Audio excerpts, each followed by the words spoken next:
और ये बताएं कि आप इतने व्यग्र क्यों हैं? माता पार्वती कहाँ हैं?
खड़ी खड़ी का देखत है, चल कुटिया में चल।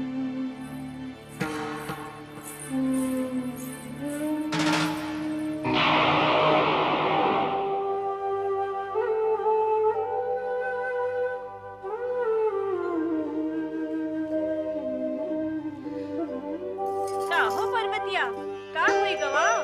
का हमका? नहीं तो का हमका? वहाँ तो अच्छी चंगी भली खेलत रही, यहाँ आवत के का हुई गवा? का मनमितवा की सुझाई गई? नारी ना, ऐसा कछु ना। हम बहुत दिनों बाद खेलत रहे ना, तो तनिक थकी गए। तनिक विश्राम कर ले, तो ठीक हो जावेगा। काहे झूठ बोलत है री पर्वतिया?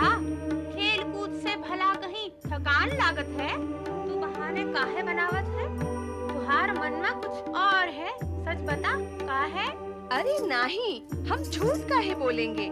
सच कहत है, हम थकी गए हैं। कछु देर विश्राम कर ले तो सब ठीक हो जावेगा। हमें लगत है पर्वतिया ठीक कहत है। हाँ, इका विश्राम कर लेने दो। आओ चलो री चलो। चलो री चलो। पर्वतिया हम जात हैं, तू विश्राम करी ले। हाँ, चलो।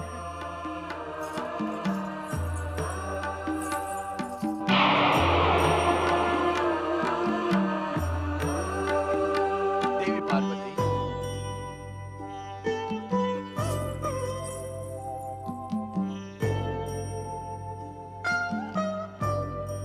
तुमने सत्य ही कहा था पार्वती। तुम हमारे बिना अधिक समय तक प्रसन्न नहीं रह सकती।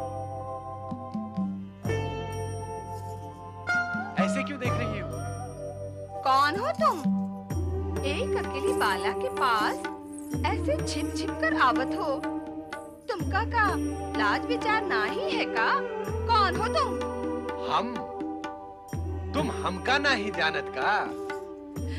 अरे हमें का पड़ी है तुम्हें जानबे की? ए जाओ यहाँ से, हम नहीं जानत कौन हो तुम। ये तुमने झूठ बोलना कब से आरंभ किया पार्वती? अरे कौन पार्वती? हम पार्वती नहीं पर्वतिया हैं, पर्वतिया। हाँ, तुम यहाँ जिसे ढूंढने को आए हो वो कौन और होगी, हम नहीं हैं। अब जाओ यहाँ से। अर्थात तुम हमें पहचानना भी नहीं चाहते? क्या सारे संबंध सदा सदा के लिए तोड़ दिए हमसे? भैया री भैया, कौन से संबंध और कैसी पहचान? हाँ, कोई सुनेगा तो का कहेगा?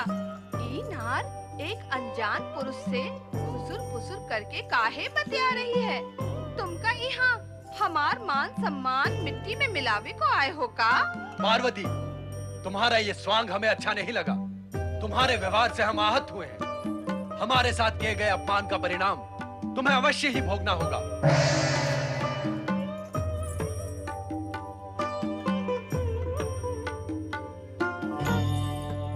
क्या सोच रही है महारानी जी? सोच रही हूँ, पुत्र की माता को संभवतः इतना नहीं सोचना पड़ता है जितना पुत्री की माता को सोचना पड़ता है। माता पुत्र की हो अथवा पुत्री की, संतान के लिए सोचना तो लगा ही रहता है महारानी जी। ऐसा नहीं है, पुत्र तो सदा माता के पास ही रहता है, इसलिए माता का मन आश्वस्त रहता है। किंतु पुत्री का विवाह होने के पश्चात वो तो माता की आंखों से दूर हो जाती है, इसलिए उसके सुख दुख की चिंता बिना आहट के मन में प्रवेश करती ही रहती है। तो यूं कहो, पुत्री पार्वती की याद पीड़ित कर रही है महारानी जी को। बहुत दिन हो गए ना उसे देखे हुए, उसे भी तो हमारी सुध नहीं आई। महारानी जी, पुत्री अपने पति के घर जाकर उसी की हो जाती है, फिर माता पिता का उस पर कोई अधिकार नहीं रहता। कोई अधिकार नहीं रहता? किस अधिकार की चर्चा कर रही हैं आप? अब तो पति का भी आपकी पुत्री पर कोई अधिकार नहीं रहा है। वो हमसे रूठ कर चली गई और अब हमें पहचानना तक नहीं चाहती। पधारे कैलाशपति, बहुत समय के पश्चात आपका हमारे यहाँ आगमन हुआ है। अच्छा हुआ जो आपने हमें दर्शन दिए। हम आपको दर्शन देने नहीं, चेतावनी देने आए हैं। चेतावनी? कैसी चेतावनी? क्या किया है हमारी पुत्री ने? अपमान किया है अपने पति का। नहीं, पति का अपमान करने वाली नहीं है हमारी पुत्री। अर्थात हम झूठ बोल रहे हैं? नहीं, मेरा ये अभिप्राय नहीं है। मैं तो केवल यही कह रही हूँ कि पार्वती ऐसी अज्ञानता नहीं कर सकती। वो कहीं आपको भ्रम तो नहीं हो गया कि वो अहंकार वश हमें छोड़कर चली गई है? क्या ये हमारा भ्रम है? हम जब उससे मनाने गए तो उसने हमें पहचानना तक आवश्यक नहीं समझा। क्या ये हमारा भ्रम है? आपको पहचाना तक नहीं? हाँ, कहती है हम ना ही जानत, कौन हो तुम? ऐसा कहा उसने? अरे और भी बहुत कुछ कहा रहा। कहती है हम पार्वती नाही, पर्वतिया है पर्वतिया। यहाँ काहे आए हो? चले जाओ यहाँ से। हम आपको चेतावनी देते हैं कि यदि 2 दिन में आपकी पुत्री पार्वती कैलाश नहीं लौटी तो मान लें कि हमारे उसके संबंध सदा सदा के लिए समाप्त हो गए। फिर आप कैलाश पर न आना हमें मनाने के लिए। इस समय कहाँ है पार्वती? आप ही के राज्य के एक बनवासी बस्ती में, जहाँ वो स्वयं एक बनवासी कन्या बनी हुई है।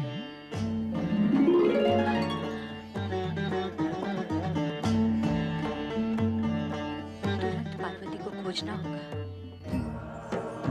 ऐसा लगता है कि हमारे स्वामी और स्वामी दोनों एक दूसरे से रूठकर पता नहीं कहाँ चले गए हैं।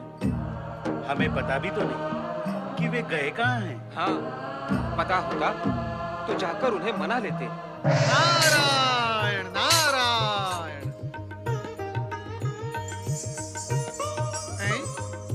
भगवान भोलेनाथ अपने स्थान पर नहीं है? मैं यहाँ उनके दर्शन करने आया हूँ और वे ही अपने स्थान पर नहीं है। नंदी महाराज, भगवान भोलेनाथ है कहाँ? देव ऋषि, आपसे निवेदन है कि आप पता लगाकर मुझे भी बताएं कि भगवान भोलेनाथ कहाँ हैं। अर्थात तुम भी नहीं जानते कि भगवान भोलेनाथ कहाँ है? इसीलिए तुम सब दुखी और उदास दिखाई दे रहे हो। अच्छा ये तो बताओ कि माता पार्वती कहाँ है? उनका भी पता नहीं। दोनों ही कैलाश से अदृश्य हैं। देवर्षि, आप दोनों का पता लगाने की कृपा करें। ये तो चिंता का विषय है कि दोनों का ही पता नहीं है, किंतु मैं अवश्य दोनों का पता लगाकर तुम्हें सूचित करूंगा। वैसे नंदी महाराज, भगवान भोलेनाथ और माता पार्वती अधिक समय तक कैलाश से दूर नहीं रह सकते। नारायण नारायण। जगत पिता शिव एवं जगदम्बा पार्वती स्वयं से भी अधिक समय तक दूर दूर नहीं रह सकते थे। कैलाश तथा स्वयं से भी दूर रहना तो मात्र नित्य नवीन स्वरूप में घटने वाली शिवलीला का एक नवीन अध्याय है, जिसके मध्यांतर के उपरांत शिव पार्वती के अतिरिक्त नवीन पात्र के रूप में महान शिव भक्त नर्तकी महानंदा भी सम्मिलित हो रही। महानंदा आज भी सदा की भांति तन्मय होकर शिव पूजा में संलग्न है। ओम नमः शिवाय, ओम नमः शिवाय, ओम नमः शिवाय।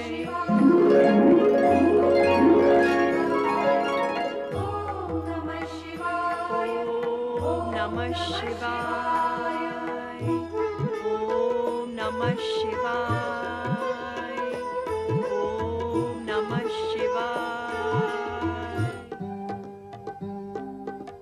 कैसी नर्तकी है ये महानंदा? इसे तो अपने रसिकों का तनिक भी ध्यान नहीं। वही तो, हम सब कब से उसकी प्रतीक्षा कर रहे हैं।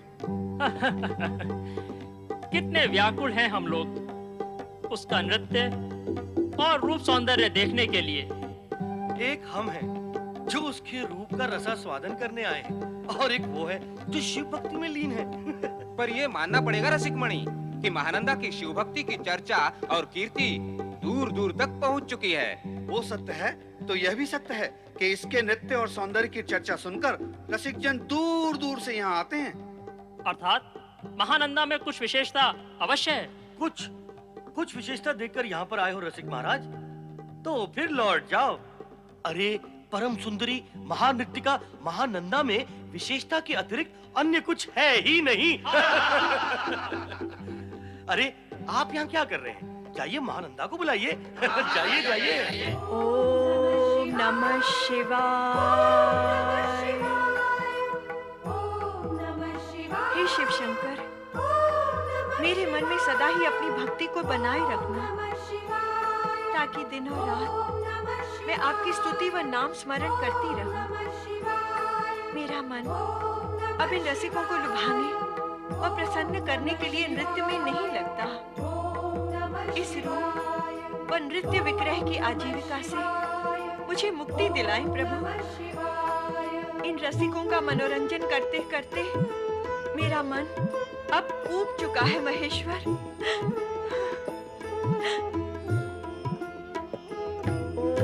ओम नमः शिवाय, ओम नमः शिवाय, ओम नमः शिवाय, ओम नमः शिवाय। आपके रसिकगण आपकी प्रतीक्षा करते करते थक गए हैं। उनमें असंतोष व्याप रहा है। अब आप शीघ्र ही नृत्यालय चलें, अन्यथा वे उत्तेजित हो उठेंगे। उनसे कह दे कि मेरा स्वास्थ्य ठीक नहीं, मैं उनका मनोरंजन नहीं कर सकूंगी। किंतु स्वामिनी, एक बार नृत्यालय के द्वार से असंतुष्ट होकर गया रसिकराज फिर से लौटकर कभी नहीं आता। नहीं आता तो ना आए। ऐसे तो आपका ये सारा नृत्यालय कुछ ही दिनों में सूना हो जाएगा। होता है तो हो जाए, मुझे इसकी चिंता नहीं। मेरे आराध्य शिव शंकर मेरी रक्षा करेंगे। जैसी आपकी इच्छा। तो ग्राहकों को लौटा दो। हाँ, लौटा दो। ओम नमः शिवाय, ओम नमः शिवाय, ओम नमः शिवाय।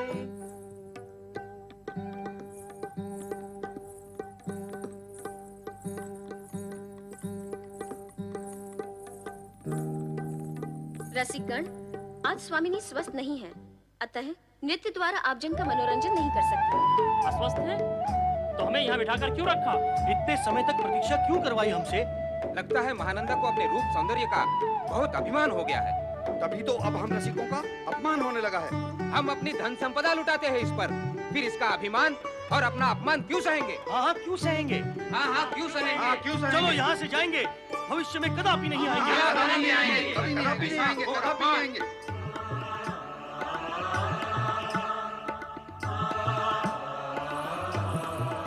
रसिकराज, क्या आप आपने देवी महानंदा का संदेश नहीं सुना? वे अस्वस्थ हैं, नृत्य नहीं करेंगे। संदेश सुनो, किंतु मैं यहाँ उनका नृत्य देखने नहीं आया हूँ, केवल उनसे भेंट करने आया हूँ। इस समय वे किसी से भेंट नहीं करेंगी। अवश्य करेंगे। मैं महानंदा के रूप सौंदर्य की चर्चा सुनकर दूर देश से आ रहा हूँ और अब उनसे मिले बिना लौटूंगा नहीं। आपने देखा नहीं कि यहाँ बैठे हुए सारे रसिकगण लौट गए हैं? उनमें और मुझ में अंतर है। क्या अंतर है? वे केवल रसिक थे, मैं महारसिक। वे केवल तन सौंदर्य के लोभी थे, मैं मन आत्मा के सौंदर्य का प्रेमी हूं। इसीलिए अब मैं उनसे मिले बिना लौटूंगा नहीं, भले ही मुझे पूरी रात्रि प्रतीक्षा क्यों न करनी पड़े। ठीक है, जाकर कहती हूँ वहाँ स्वामिनी से एक हठ योगी पधारे हैं। केवल योगी कहना ही पर्याप्त है। ओम नमः शिवाय, ओम नमः शिवाय। स्वामिनी, सभी भद्रजन चले गए हैं, किंतु एक हठीला व्यक्ति हठ पर उतारू है। कहता है बहुत दूर से महानंदा के रूप और सौंदर्य की चर्चा सुनकर आया हूँ। रात्रि भर प्रतीक्षा करूंगा, किंतु भेंट अवश्य करूंगा। अद्भुत प्राणी है, इतनी हट कर रहा है तो मिलना ही पड़ेगा।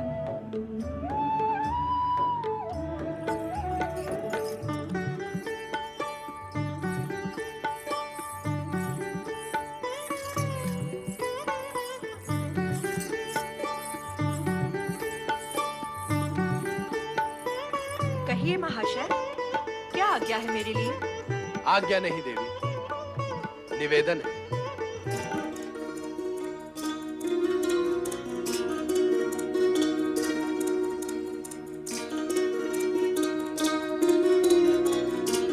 निवेदन मुझसे? महानंदा, तुम्हारे रूप की जैसी कीर्ति हमने सुनी थी, उससे अनेक गुना अधिक तुम्हें पाया है। तुम्हें देखकर हम अत्यधिक प्रसन्न हुए।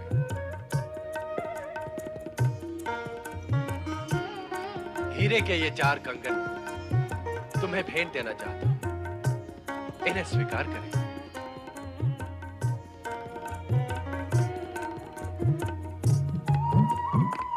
देवी महानंदा, कहिए। तुम्हें हमारी एक इच्छा पूर्ण करनी होगी। इच्छा? कैसी इच्छा महाशय? तुम्हें 3 दिनों के लिए हमारी पत्नी बनकर रहना होगा। इन 3 दिनों में तुम्हारे नृत्यालय में कोई भी ग्राहक व रसिक नहीं आएगा। किंतु महाशय? इन 3 दिनों का पारिश्रमिक भी मैं तुम्हें दूंगा। कहो, स्वीकार है? हाँ, स्वीकार है। देवी, यह रत्न निर्मित शिवलिंग मुझे अपने प्राणों से भी अधिक प्रिय है। तुम्हें 3 दिनों के लिए इस शिवलिंग को अपने पूजा घर में रखना होगा। जब मैं लौट के जाने लगूं, तो ये शिवलिंग मुझे लौटा देना।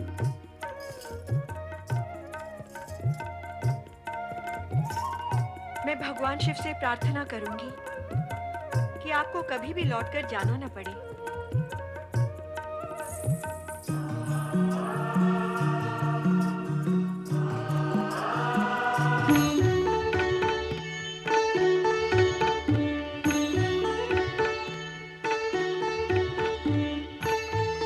भैया गणेश, बड़े भैया कार्तिकेय।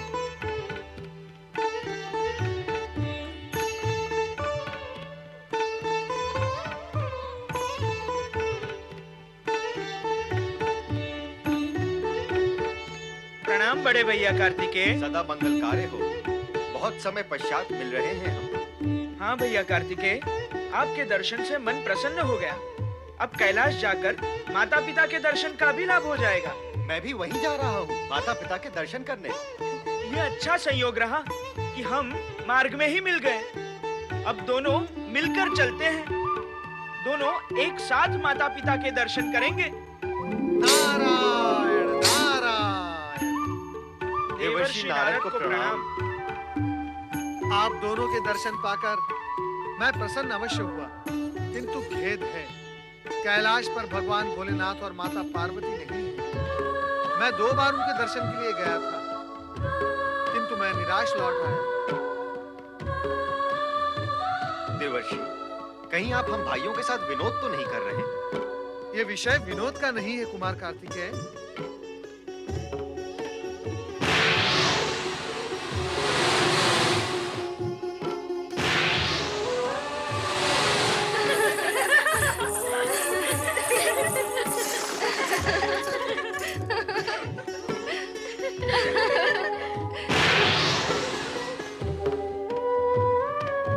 कार्तिकेय, हमारे माता पिता दोनों विचित्र वेशों में विचित्र स्थानों पर पहुंच चुके हैं। मैं आपको उनका पता बताता हूँ। आप पिता के पास पहुंचो, मैं माता के पास पहुंचता हूँ।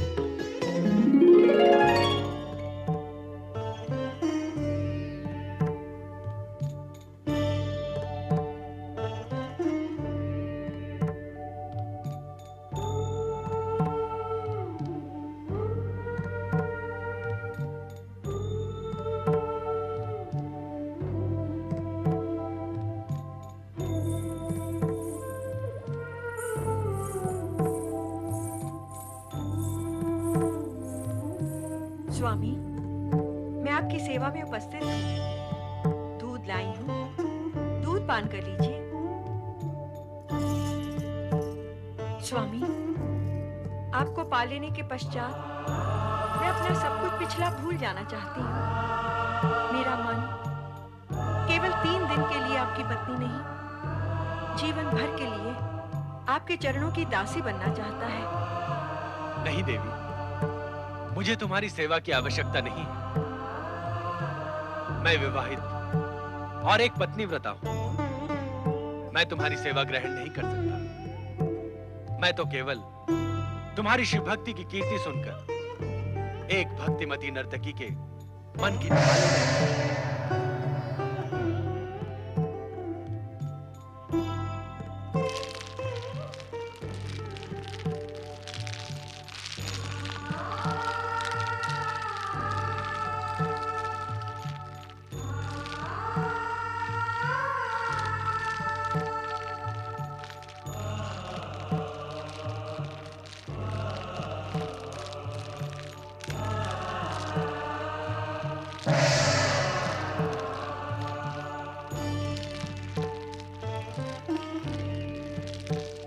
माता को पुत्र गणेश का प्रणाम।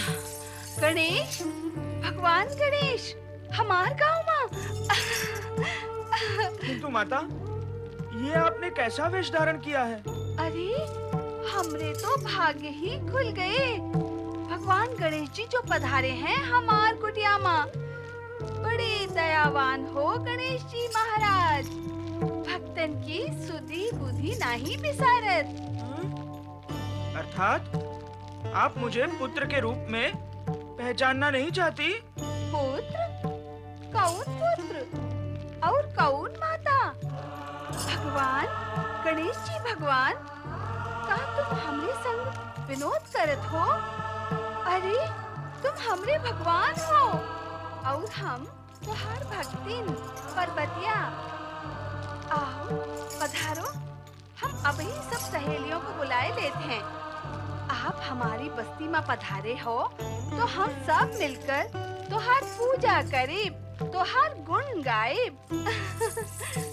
अरियो चंपा, कनेरी, सुमेरी, सोनेरी, आवा हो आवा, आवा आवा। अरे, हमार तो भाग्य खुल गए हो। आवा आवा। गणेश जी पधारे हैं हमार बस्ती में, इनकी पूजा करिबे। जय गणेश जी, जय गणेश जी, जय गणेश जी। पार्वती, प्रणाम नानी माँ। आयुष्मान भव। हमसे भी पहले पहुंच गए गणेश। हमें तो ये स्थान ढूंढने में समय लगा। फिर भी हम यहाँ पहुँच तो गए, परंतु यहाँ पहुँचने का लाभ हो नहीं रहा है नानी जी।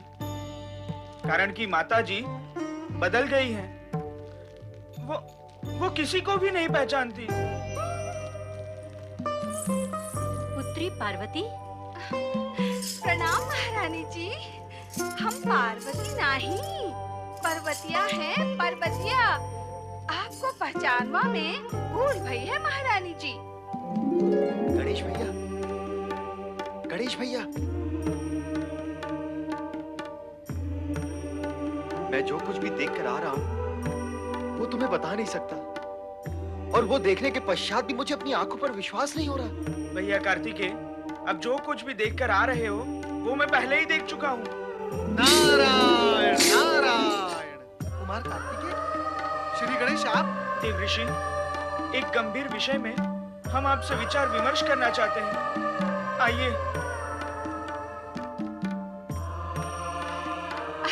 अरे आज हमार घर द्वार माँ महारानी आई हैं। इनका स्वागत होवे का चाहिए। पधारे महारानी पधारे, हमार कुटिया माँ पधारे।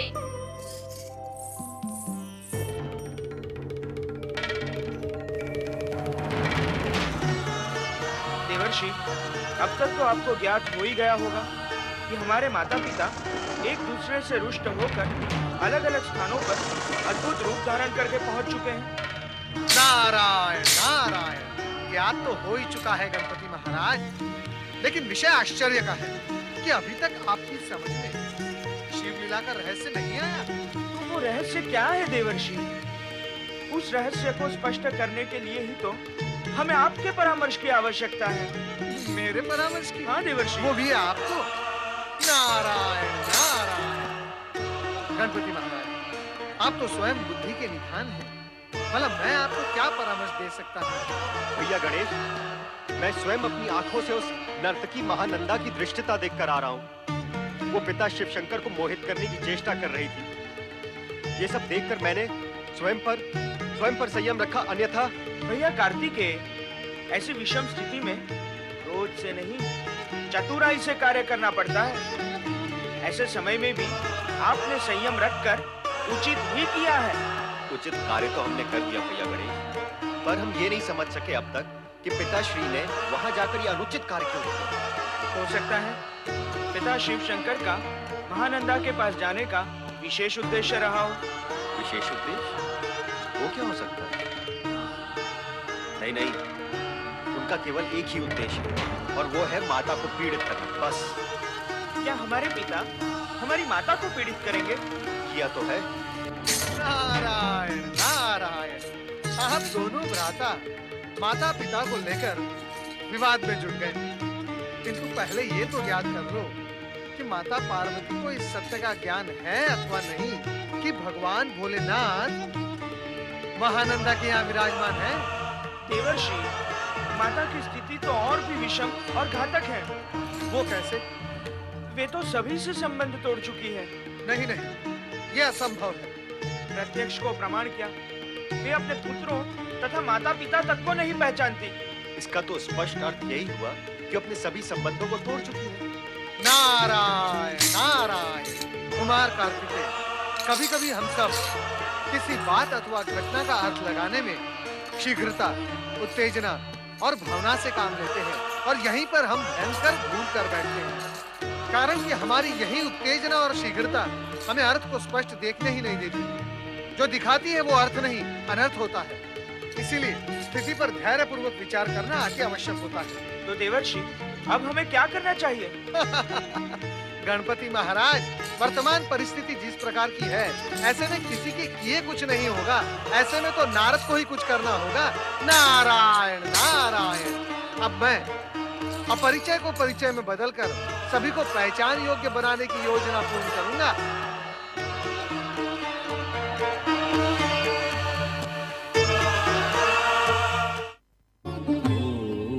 नमः शिवाय, ओम नमः शिवाय, ओम नमः शिवाय, ओम नमः शिवाय, ओम नमः शिवाय, ओम नमः शिवाय,